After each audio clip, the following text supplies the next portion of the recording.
And then he heard, it sounded just like a whisper, it was just like the faintest noise, and it sort of said, "Why are you crying?" And then the boy stopped. Had he really heard something? I wasn't sure. "Why are you crying? Where did it come from?" So he looked around, there was nobody anywhere. "I'm down here." And he looked down, and he saw the smallest person, about that high, a little man in very green shirt and green trousers and beautiful blue shoes, pointy blue shoes.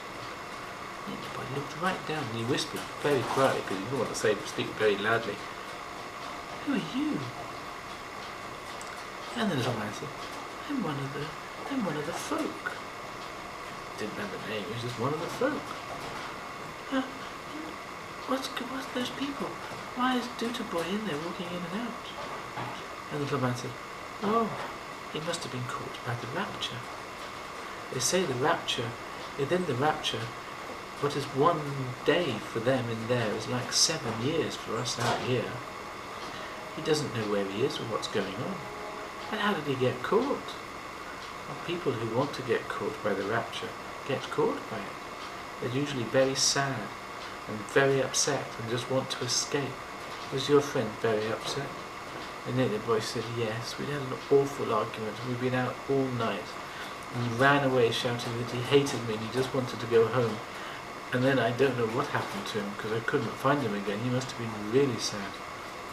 And the little man nodded and said, "Well, he's in the rapture. And can't we get them out?" The little man said, "I've never known people come out. They only come out when they want to." So Nip Boy said, "Well, maybe I can help make him want to." So Nip Boy walked up to the people again with the little man on his shoulder. And he looked at the people. He noticed that one of them, a woman, her eyes were starting to move left and right. And the man said, "Look, I think she's ready to come out. I think she wants to come out." Left and right and left and right. And then she suddenly, eyes fixed right on Nip Boy's eyes. She almost smiled, he thought, and suddenly it was like she was pulling herself out of treacle. And she burst out and she fell on the ground with the effort of it, and she just lay there panting. Finally she got up and she looked at Nip Boy, and she's noticed the little man, and she said, "Oh, you've got one of the folk on your shoulders," she said. "Where am I?" I remember going for a walk in the woods. I was so angry. And I must have been here. What year is it?" she said. And Nip Boy said, "It's 2010. She said, 2010? But it was 1857 when I went in there. Oh my goodness, it's been 160 years. What on earth has happened?" The little man said, "You've been in the rapture all that time." And she said, "But what about my family, my friends, my pets, my farm, everything that I loved?" And the little man said, "They'll be gone, I'm afraid. Long ago they were gone." And she sat down and said, "Oh, so what am I going to do? I don't know what I'm going to do." And she looked back at the rapture as if she was going to go back into the rapture. And the little man said, "But you can stay here with me." "Little man," she said, "I am huge. How on earth am I ever going to get to your size?" And the little man said, "Well, there is a way. Do you know what fern seed is?" She said, "Yes. We'll go and find some fern seed." So she went off, and there were ferns growing everywhere. Because it was autumn, and you bring your hand underneath, the smallest seeds, so small you can hardly see them, they go onto your hand. And she brought them back, and I said, "Put them over your head."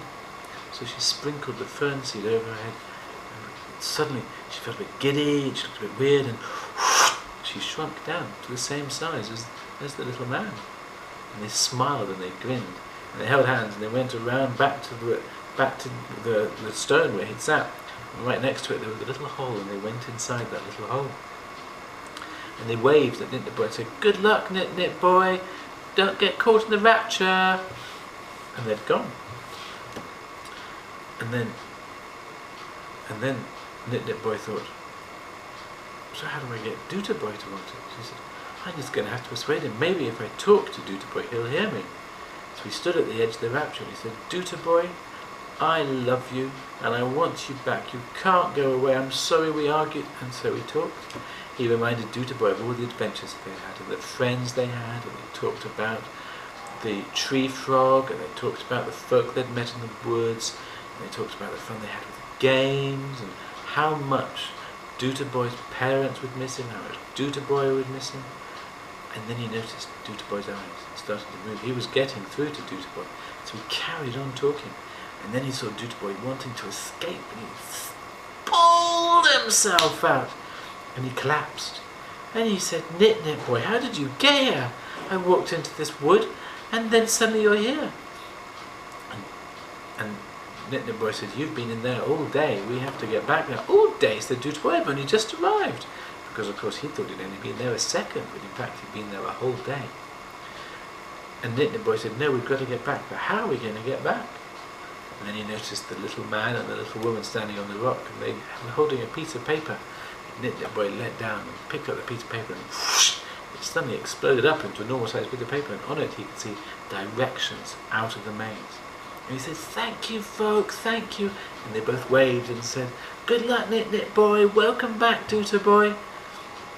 And so they walked. So Doodleboy got out of the rapture, and they walked, and they followed the instructions, left, right, and right, and wherever they went.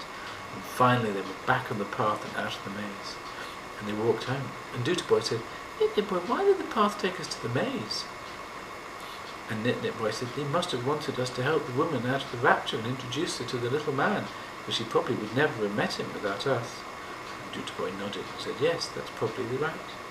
And when they got home, Nit Boy and Doodleboy's parents were so pleased to see them. They'd called the police. They were so worried. They'd been gone for days. And they pulled them and they gave them hugs and they told them off for being away for so long. And the boys told them of their stories. They didn't tell them about the little people, but they did tell them about the rapture and the adventures and how they'd been lost in a maze. And Doodleboy said, parents said, you'll never go in that wood again. But Nit Boy's parents said, well, you just have to be careful in there. It's a dangerous place. Because they knew there was no ways they would ever keep Nit Boy and Doodleboy, as it mattered, out of the wood. And that finishes the story of the maze. I hope you enjoyed it. Bye.